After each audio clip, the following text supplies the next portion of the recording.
Having found that the opinion of the continued existence of body depends on the coherence and constancy of certain impressions, I now proceed to examine after what manner these qualities give rise to so extraordinary an opinion.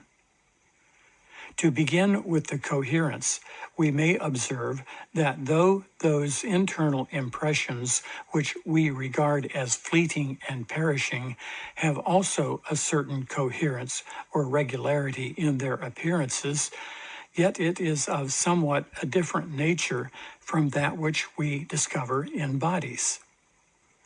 Our passions are found by experience to have a mutual connection with and dependence on each other. But on no occasion is it necessary to suppose that they have existed and operated when they were not perceived, in order to preserve the same dependence and connection of which we have had experience. The case is not the same with relation to external objects. Those require a continued... Again, he now relates to external objects, as if there is... this is kind of sort of disturbing for me in his attempt at a rigid starting point of his philosophy, creating the impression/idea dichotomy, which is sort of basically a fine approach. I don't agree with it.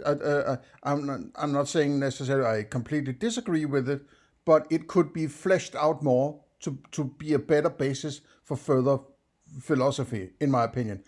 But then he starts to talk about external. How did he get to that? It just arrived in the discussion. Right? It just arrived. What are these objects, right? Are they impressions? Well, if they're external, they can't be impressions. And then they can't be ideas either, because ideas follow from impressions. What are these objects, right? I know that, I understand that if you are working from a common materialist approach to your experience, your reality, or whatever you want to call it, it doesn't sound crazy, or it doesn't sound like there's something that needs to be explained. But when you realize what he's doing, he is setting a situation where he supposedly built from the ground up, so to say, right? Ideas and impressions, right? That's the first thing we discuss in the book. And now it has been going on for a while now, these external objects. He hasn't clarified how he gets to them and how they are connected with the rest. The only thing I see is that some of his impressions that has become ideas, he treats as if they are an outside object. Without realizing he cannot do that, because it's he can do it if he states he's doing it in his philosophy. Then fair enough, then it's his philosophy. But he can't just sort of. It's like how would I put this in an analogy?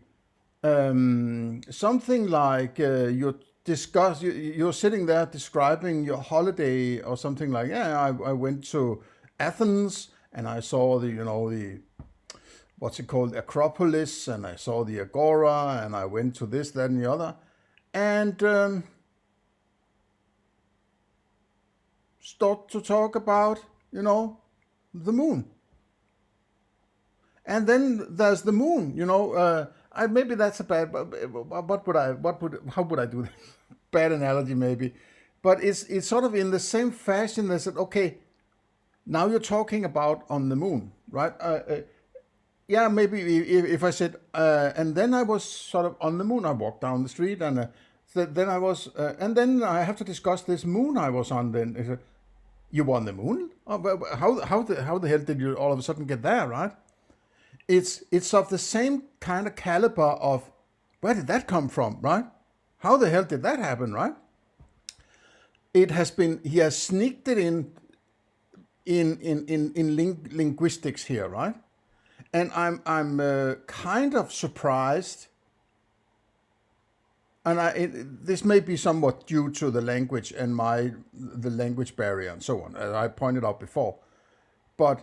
And there might be some clarification later where it's sort of fleshed out in black and white, so I can really settle whether or not he understands the problem he seems to be alluding to, right?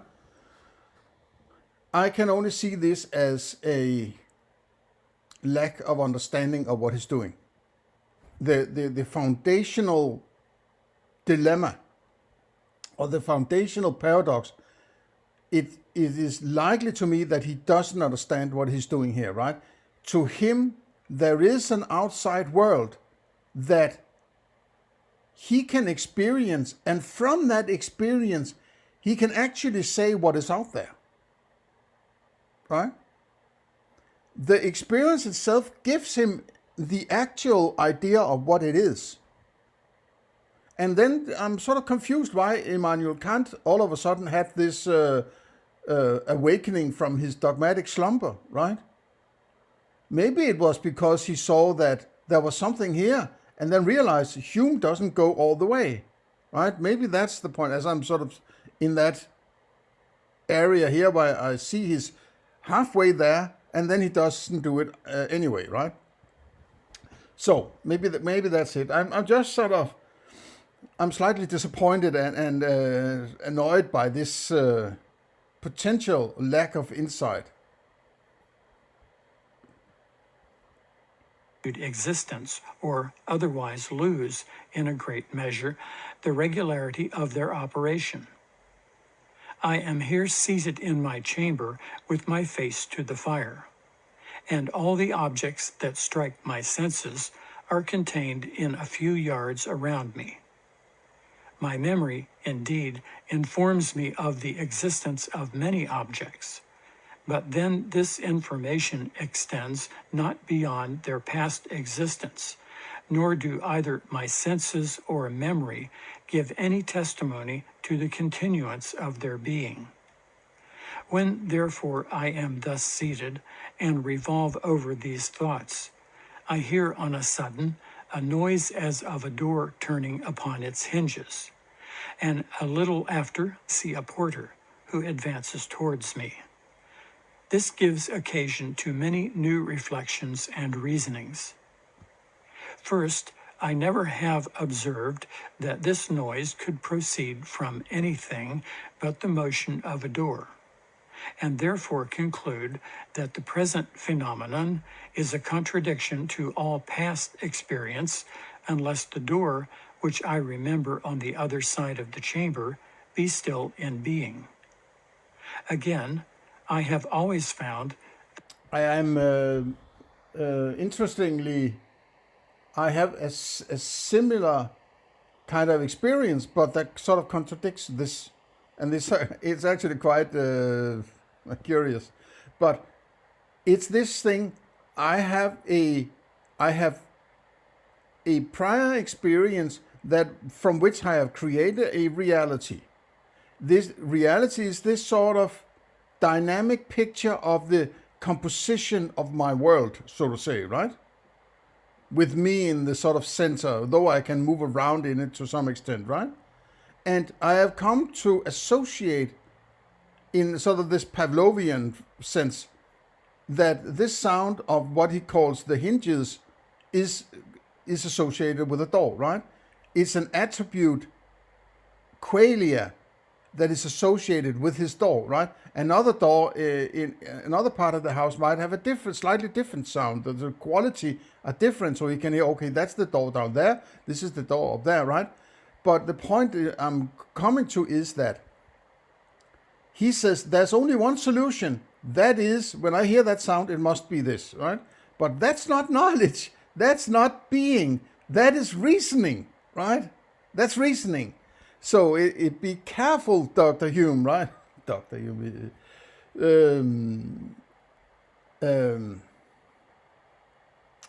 David Hume, right? Mr. Hume, that you don't conflate the... And this is, I mean, this is very common. This is where this is why epistemology is so confused.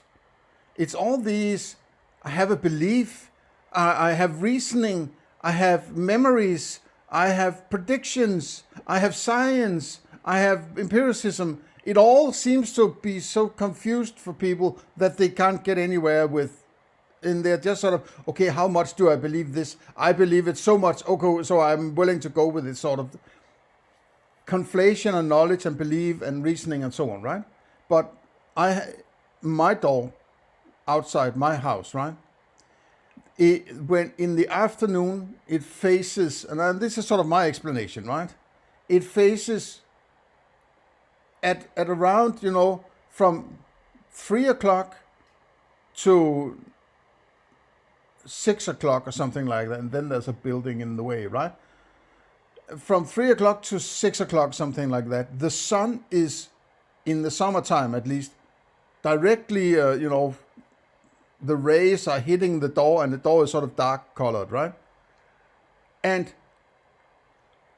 this is only something that I've noticed in summertime. Because in wintertime, where I live, the sun is low in the horizon, and it doesn't reach the door, so the heat from the sun's rays doesn't hit the door and so on. So this doesn't happen. But in the summertime, when the sun is strong and hits the door in this particular time frame, sometimes there's something that gives in the door, right? I don't know what exactly it is about. It is about how it's constructed or something like that. Then it says in a certain way that exactly sounds like somebody knocking on the door. It's kind of, the first time I heard it, I was like, I went out and looked, and there was nobody there. And then it happened once again, later. It was like, and it's just one knock, right? And next time I was like, that's interesting. Then I just looked out the window, there's nobody there. I thought, that's weird. I thought it maybe was something that fell on the door, or like, if I had put a garden hoe or something like that, and it fell towards the door and gave a kind of a knocking sound, right?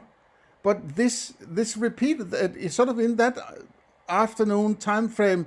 This knock is heard maybe only once a day, and then it has stretched out this door or whatever it does, and it doesn't happen again that day. And then in the evening it sort of contracts because it's cooled down, and next day at this time frame it expands again or something like that, and it's gifts in again potential. This is my explanation, right? And it gives this sound. I don't know the explanation. This is an explanation I've come up with, but the sound is there, and it sounds almost exactly. Now I've heard it a few times, and I can hear that it's slightly different from a knocking, right? It sounds a little different, but it's so close that you would be surprised how much it sounds like somebody knocking on the door. And that's interesting because the sound is associated with the door. If I heard it somewhere in my garden, I wouldn't think of it as knocking on the door, but it's because the sound comes from the door. Then I'm saying that's a knocking on the door. So there's all sorts of interpretations going on, and associations and similarities and so on, right? So much shit going on behind the curtain, and while you're doing your fabulations about this, that, and the other, about your experiences, right? And if you also have this fallacy of an outside world you actually have access to, then it has been compounded into something that I would consider quite a dysfunctional philosophy. And I see Hume getting dangerously close to that, right? That a human body was possessed of a quality which I call gravity, and which hinders it from mounting in the air, as this porter must have done to arrive at my chamber, unless the stairs, I remember, be not annihilated by my absence. Okay, again, I have always found that a human body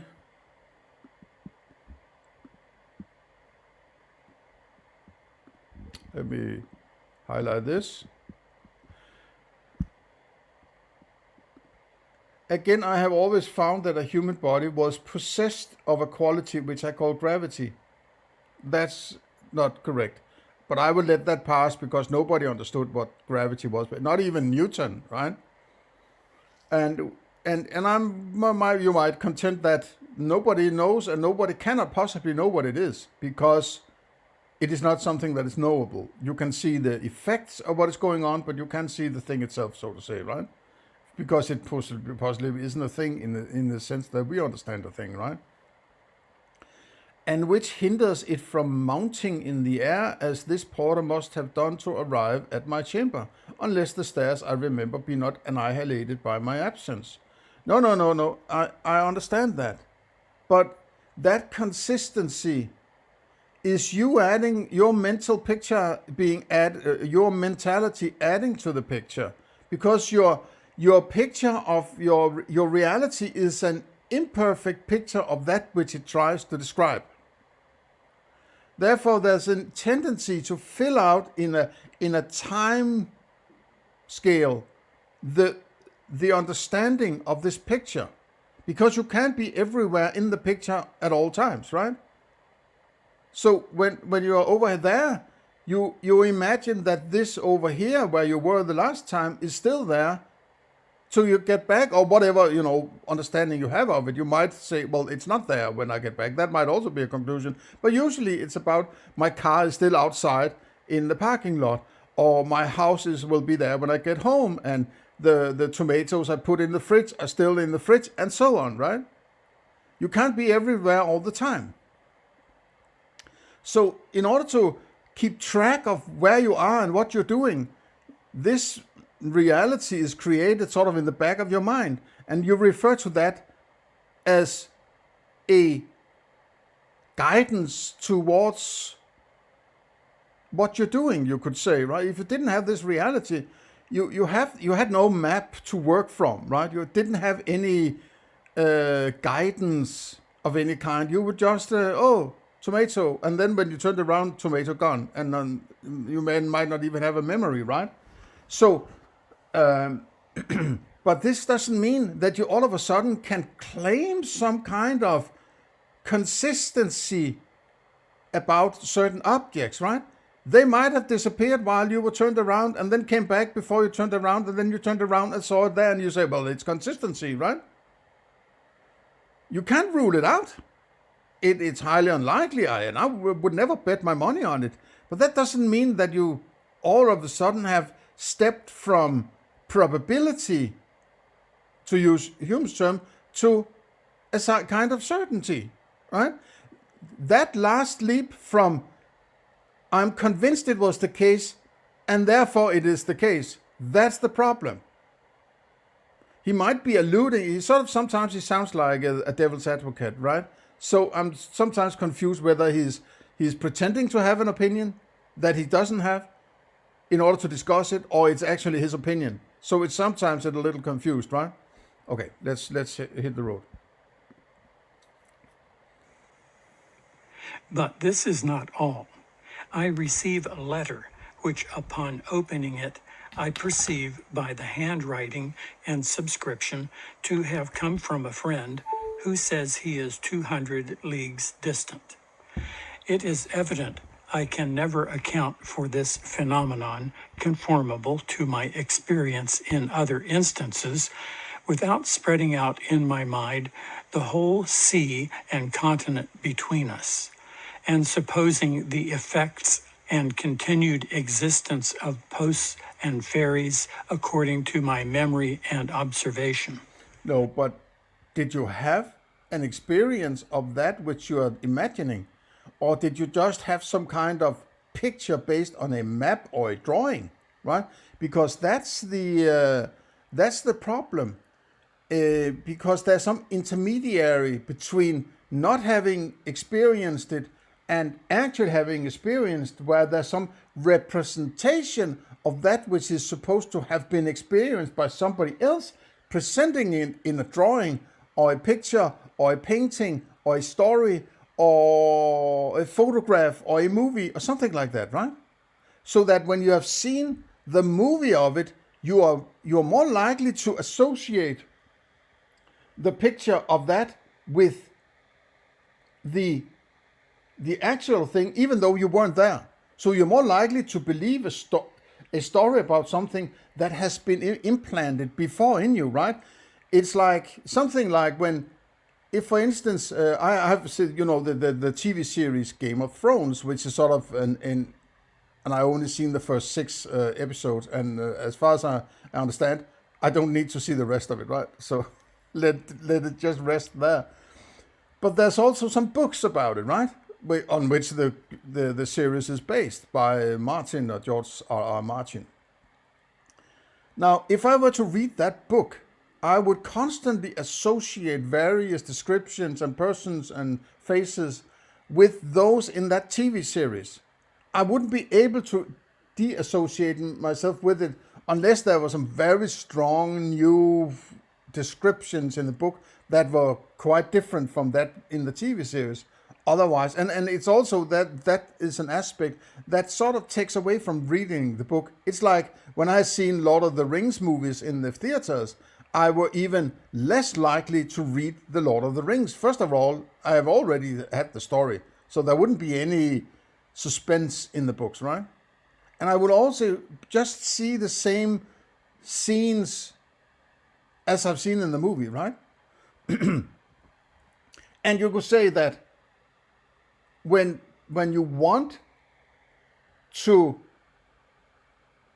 when you're creating some kind of, if you were to create a false flag, right? False flag event, you would be very concerned about, as soon as possible, hand a story to the general public about what is going on, so you inflict that understanding in them, that so that when another story may arrive sooner, which could actually be the actual true story, right, or a truer story, then the cognitive dissonance created would say, people say, no, I have already got a story. I was told by my government this, that, and the other, right?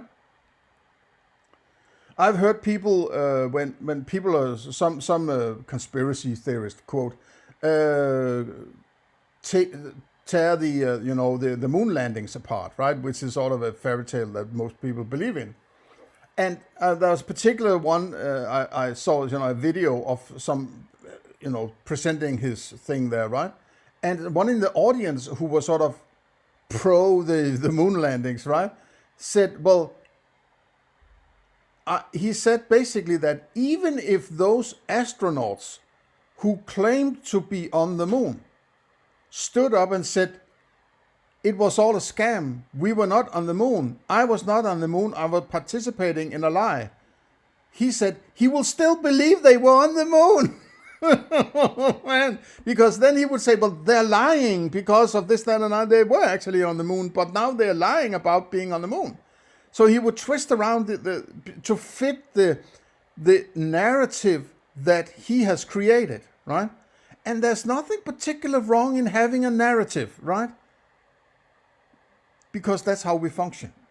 We function from this narrative, from this reality. We are extending reality. We are filling out the holes. We're filling out the blanks.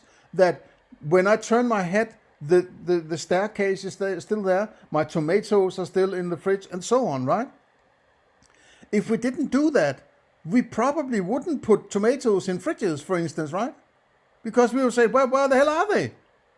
God damn, I lost my tomatoes, right? The idea of they are still there is what makes you able to do something else than looking at tomatoes, right? I think you probably get where I'm going with that, right? To consider these phenomena of the porter and letter in a certain light, they are contradictions to common experience, and may be regarded as objections to those maxims which we form concerning the connections of causes and effects. I am accustomed to hear such a sound, and see such an object in motion at the same time. I have not received in this particular instance both these perceptions. These observations are contrary unless I suppose that the door still remains and that it was opened without my perceiving it. And this supposition which was at first entirely arbitrary and hypothetical, acquires a force and evidence by its being the only one upon which I can reconcile these contradictions. There is scarce a moment of my life wherein there is not a similar instance presented to me, and I have not occasion to suppose the continued existence of objects in order to connect their past and present appearances, and give them such an union with each other as I have found by experience to be suitable to their particular natures and circumstances. Here, then, I am naturally led to regard the world as something real and durable, and as preserving its existence, even when it is no longer present to my perception. Okay, so this is sort of the weaker end of Hume, right? He has not done enough thinking concerning these aspects to understand what dilemmas or paradoxes or fallacies that are built into the thinking. Now, he doesn't claim too much here about, he doesn't label it as knowledge or something like that, but he extends his understanding by reasoning his way to some kind of insight, right? Now, that's just what I did with my door that made that particular sound. I just said, well, there's somebody knocking at the door. But I should be careful not to classify that. If I just say, oh, no, somebody knocking at the door, and then keep going in my day, that would be sort of weird if I thought there was somebody knocking at my door. But it wouldn't be impossible, right? So I would be continued to be convinced that somebody was knocking at my door, right? But in order for me to check whether or not there's somebody, I actually have to go out there and confirm if it's the case or not, right? And I have to have empiricism, right? So it's very important in your thinking that you make sure that you don't extend because you don't want to risk the situation of this sort of, if you're not in the woods, does the falling tree make a sound or anything like that? This kind of situation, right? That you're in a situation where you have to say, I don't know. It's just a very human thing, I think, right? It's a common way of treating shit. And if it goes wrong, on some odd day, right? Then when I hear a knocking sound and I think it's a knocking and I go and look and there's nobody knocking, right? Or there's nobody there that's supposed to be responsible for knocking. Then, so it was something, a small mistake. If that happens 1 out of 100 times, it's still a success approach to life, right? But it's the upgrade of reasonings about existence that cannot be upgraded to existence. And he's honing in on that, right? In my opinion, just leave it alone, right? You're an empiricist, Hume, right? So there have to be empiricism. You have empiricism when you look at that door and hear the sound, and then when you look at the door and hear the sound, associate those two connected with each other, right? But it's only at that point in time where you have that empirical data that you have knowledge, right? That you have empiricism. And then if you don't have empiricism, you don't know about that shit, right? You go about your day and do something else, right? And then you hear and see again and combine these two into a combination of association with an object, right? Those are the 2 points where you have the empirical knowledge. The rest of the time you don't. It's based on pure reasoning, right? So it's just being very clear about when you have what kind of insight, right? It doesn't mean that you can't go with the idea that you have a door, and if the door moved, you will hear that sound. That is perfectly reasonable, but it's only reasonable, it's not knowledge, right? Okay.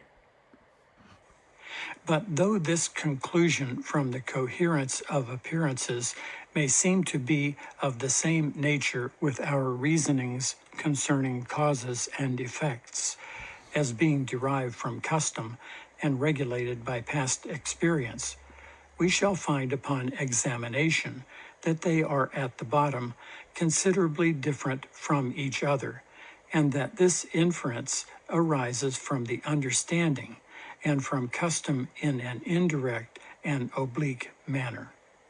For it will readily be allowed that since nothing is ever really present to the mind besides its own perceptions, it is not only impossible that any habit should ever be acquired otherwise than by the regular succession of these perceptions, but also that any habit should ever exceed that degree of regularity. Any degree, therefore, of regularity in our perceptions can never be a foundation for us to infer a greater degree of regularity in some objects which are not perceived, since this supposes a contradiction, that is, a habit acquired by what was never present to the mind. But it is evident that whenever we infer the continued existence of the objects of sense from their coherence and the frequency of their union, it is in order to bestow on the objects a greater regularity than what is observed in our mere perceptions. We remark a connection betwixt two kinds of objects in their past appearance to the senses, but are not able to observe this connection to be perfectly constant, since the turning about of our head or the shutting of our eyes is able to break it.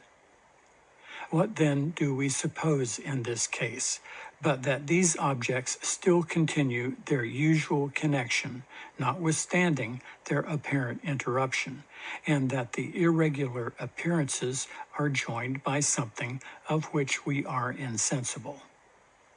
But as all reasoning concerning matters of fact arises only from custom, and custom can only be the effect of repeated perceptions, the extending of custom and reasoning beyond the perceptions can never be the direct and natural effect of the constant repetition and connection, but must arise from the cooperation of some other principles.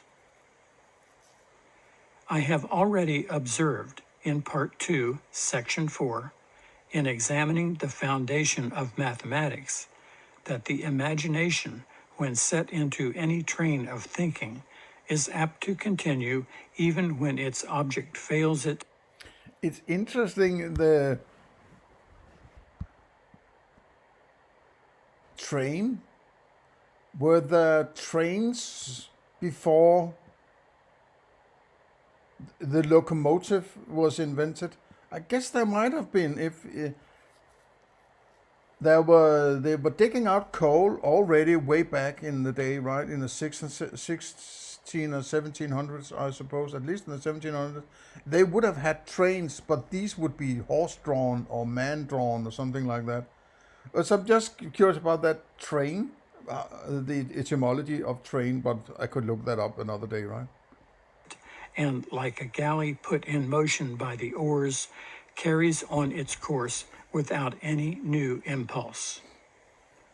This I have assigned for the reason why, after considering several loose standards of equality and correcting them by each other, we proceed to imagine so correct and exact a standard of that relation as is not liable to the least error or variation. The same principle makes us easily entertain this opinion of the continued existence of body. Objects have a certain coherence even as they appear to our senses.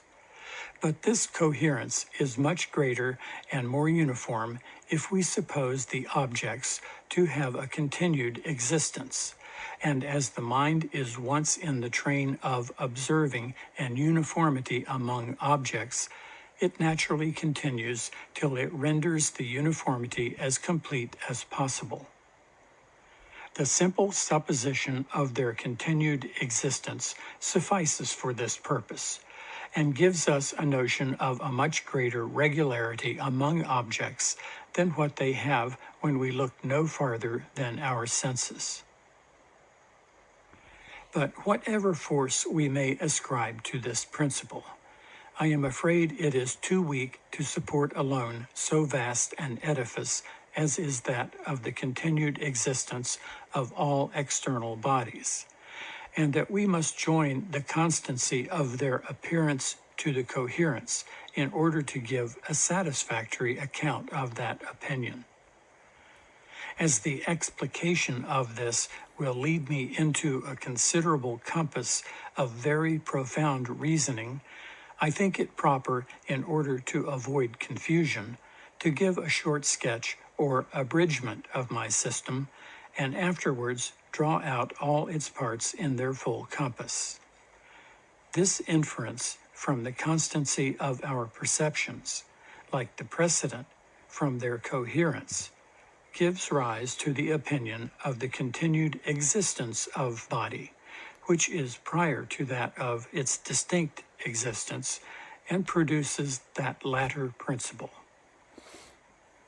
When we have been accustomed to observe a constancy in certain impressions, and have found that the perception of the sun or ocean, for instance, returns upon us after an absence or annihilation with like parts and in a like order as at its first appearance, we are not apt to regard these interrupted perceptions as different, which they really are, but on the contrary, consider them as individually the same, upon account of their resemblance.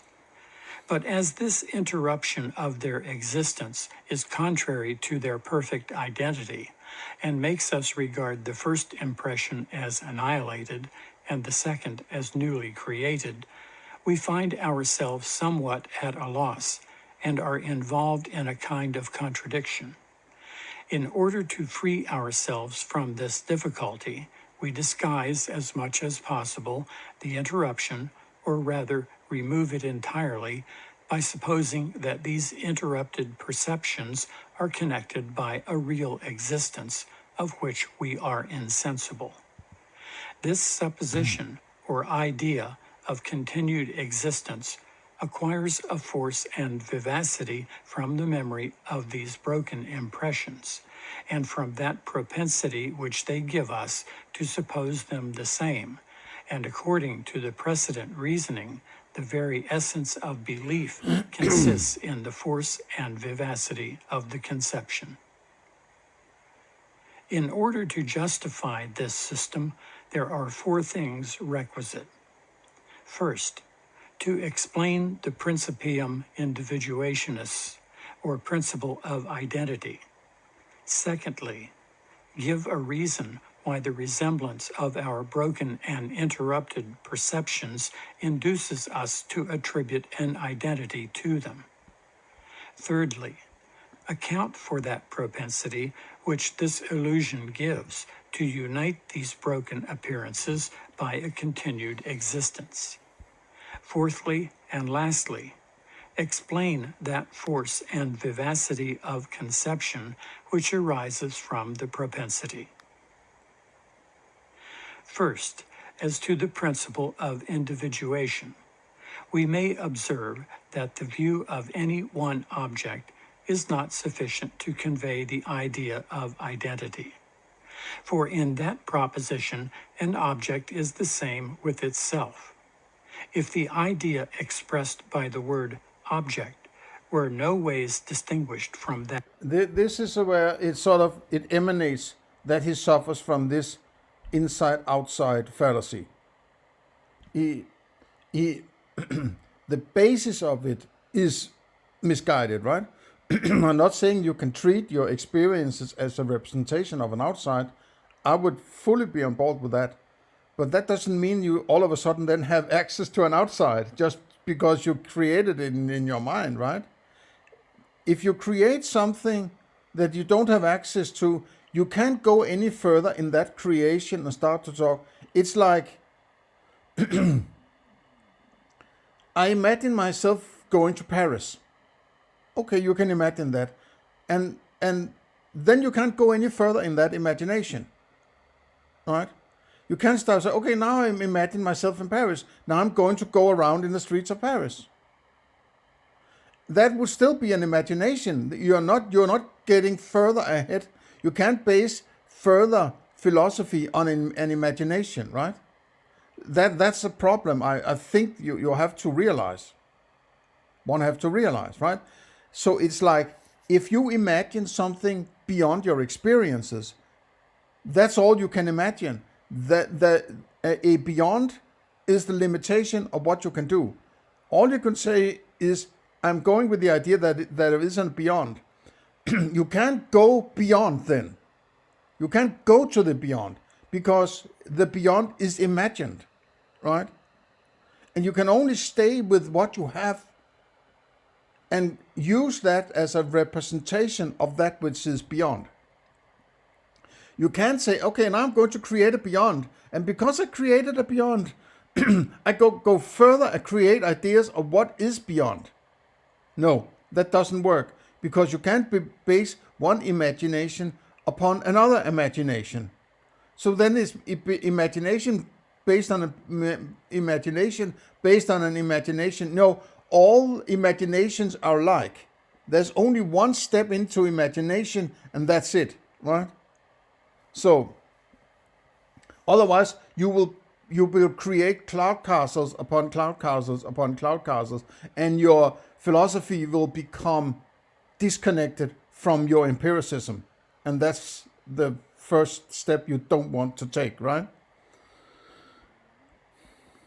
That meant by itself, we really should mean nothing, nor would the proposition contain a predicate and a subject, which, however, are implied in this affirmation. One single object conveys the idea of unity, not that of identity. On the other hand, a multiplicity of objects can never convey this idea, however resembling they may be supposed. The mind always pronounces the one not to be the other, and considers them as forming 2, 3, or any determinate number of objects whose existences are entirely distinct and independent. Since then, both number and unity are incompatible with the relation of identity, it must lie in something that is neither of them. But to tell the truth, at first sight, this seems utterly impossible. Betwixt unity and number, there can be no medium, no more than betwixt existence and non-existence. After one object is supposed to exist, we must either suppose another also to exist, in which case we have the idea of number, or we must suppose it not to exist, in which case the first object remains at unity.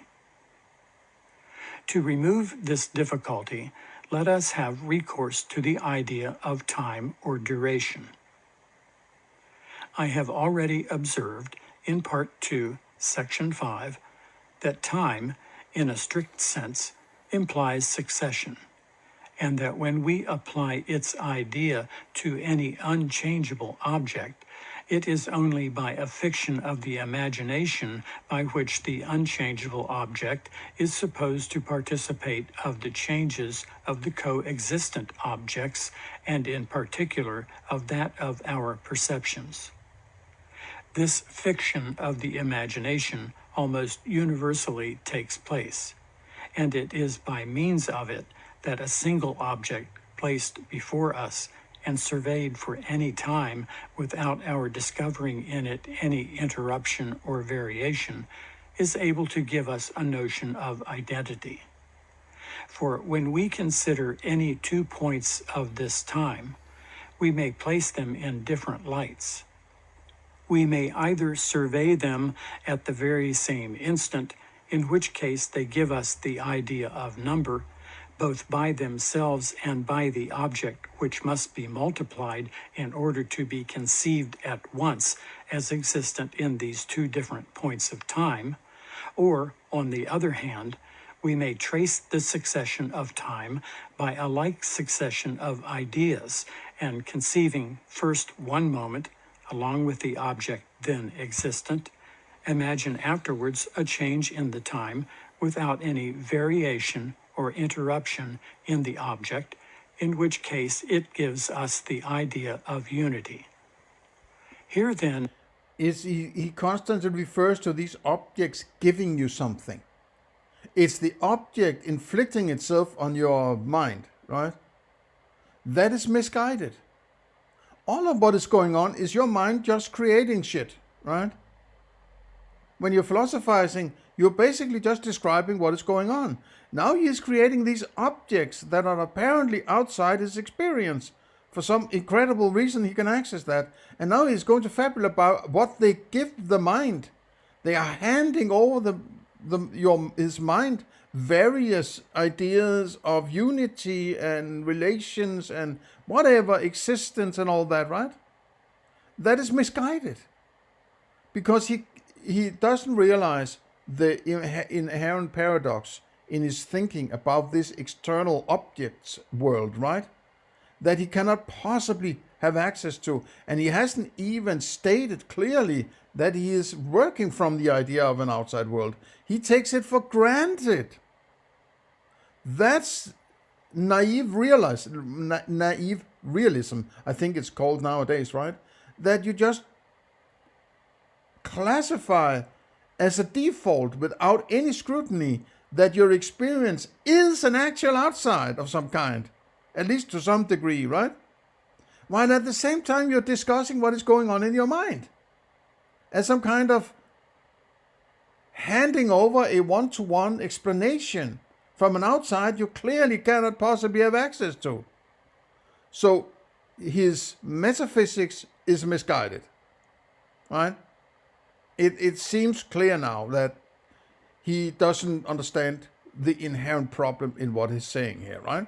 So, all in all, these kinds of discussions of skepticism, he's not sufficiently skeptic about his metaphysics here, right?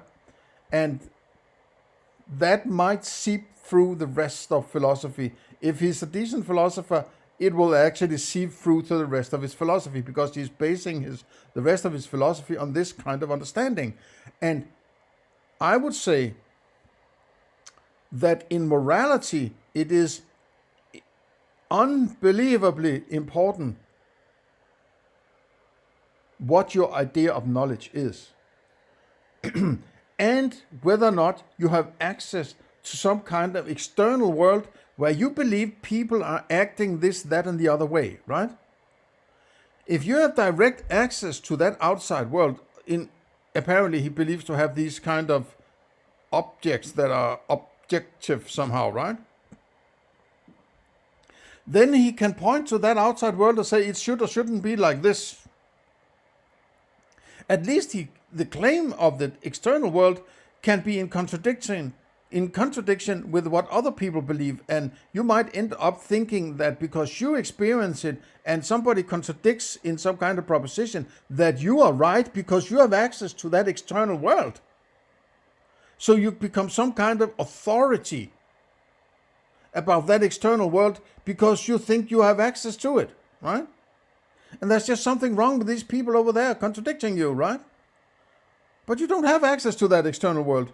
It's just something you created, an understanding, an interpretation. And therefore you're convinced that that external world is inflicting itself objectively on your mind. So it's confused, right? It's really confused. It is a kind of functional madness, this naive realism. Is an idea which is a medium betwixt unity and number, or more properly speaking, is either of them, according to the view in which we take it. And this idea we call that of identity. We cannot, in any propriety of speech, say that an object is the same with itself, unless we mean that the object existent at one time is the same with itself existent at another. Yeah, agreed. By this means, we make a difference betwixt the idea meant by the word. Yeah, but at another time is I have. You could compare two memories of a particular object you consider to be in the same object because of various qualities, possibly, right? I expect that door that sits out there where I expect to find it, and if I go out and find it, I expect it to be the same door as that one that was there yesterday. Though it might not really matter whether or not it's the same, as long as there's something sitting there being a door and do what a door does, right? So it doesn't really matter if the same door, but I would rationalize and reason from the idea that it is. But it doesn't make it so. Because what I'm basing it on is a memory. It's not a door. It's a memory of a door. I say, okay, I go out there and expect to find it. And when I find it, I say I find it because I expected to find it. And that's the consistency. But I'm constantly comparing it to my memory, right?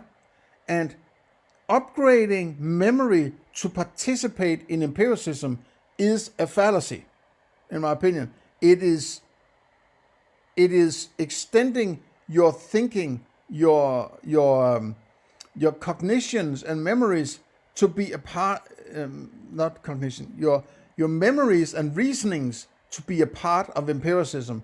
That doesn't work. That's fallacious, right? Object, and that meant by itself, without going the length of number, and at the same time without restraining ourselves to a strict and absolute unity. Thus, the principle of individuation is nothing but the invariableness and uninterruptedness of any object through a supposed variation of time by which the mind can trace it in the different periods of its existence without any break of the view. No, this and very, without because now existence is that which is the connection through time, right? So this is a circular argumentation. This is circular. He's begging the question, yeah. being obliged to form the idea of multiplicity or number. End of file 33. What? What?